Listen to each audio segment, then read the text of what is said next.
కశ్మీర్లో పహల్గామ్ దాడుల తర్వాత పాక్ సింధు జలాలను నిలిపేస్తూ దశాబ్దాల ఒప్పందానికి భారత్ బ్రేక్ వేసింది. అప్పటి నుంచి సాగునీరు దొరక్క అల్లాడుతున్న పాక్ సింధు జలాల ఒప్పందం నిలిపివేతను సవాల్ చేస్తూ శాశ్వత మధ్యవర్తిత్వం కోర్టు ఆశ్రయించింది. కానీ భారత్ మాత్రం ఈ కోర్టును, దాని విచారణలను ఎప్పటి నుంచో గుర్తించడం లేదు. దీంతో పాక్ ఏకపక్షంగా ఈ కోర్టులో మధ్యవర్తిత్వం కోసం పోరాటాలు చేస్తోంది. అందులోనే మరో ట్విస్టు ఎదురైంది. శాశ్వత మధ్యవర్తిత్వం కోర్టులో సింధు జలాల ఒప్పందం నిలిపివేతను సవాల్ చేస్తూ పాక్ దాఖలు చేసిన పిటిషన్పై విచారణ జరిపి తీర్పివ్వాలంటే భారత్ కూడా పాలు పంచుకోవాలి. కానీ భారత్ ఈ కోర్టును గుర్తించకపోవడంతో విచారణకు సైతం దూరంగా ఉంటోంది. అయినా విచారణ కొనసాగించాలంటే పాక్ తమ ఖర్చులతో పాటు భారత్ ఖర్చుల్ని భరించాలి.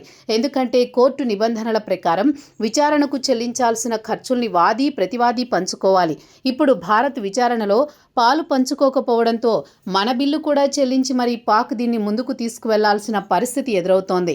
పాక్ ఇప్పటికే విచారణ కోసం $6 లక్షల చెల్లించినట్లు, ఈ వివాదం ఇంకా ముందుకు సాగే కొద్దీ ఖర్చులు తడిసి మోపెడు కావడం ఖాయం. ఈ మధ్యవర్తిత్వ ప్రక్రియ సింధు జలాల ఒప్పందం పరిధిలోకి వచ్చే పశ్చిమ నదులపై భారత్ చేపట్టిన కిషన్ గంగా, రాట్లే జల విద్యుత్ ప్రాజెక్టులకు సంబంధించినది.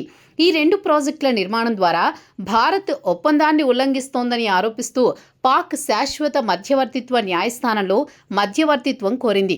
అయితే ఇలాంటి సాంకేతిక విభేదాలను మధ్యవర్తిత్వ న్యాయస్థానం కాకుండా తటస్థ నిపుణులు పరిశీలించాలని భారత్ వాదిస్తోంది.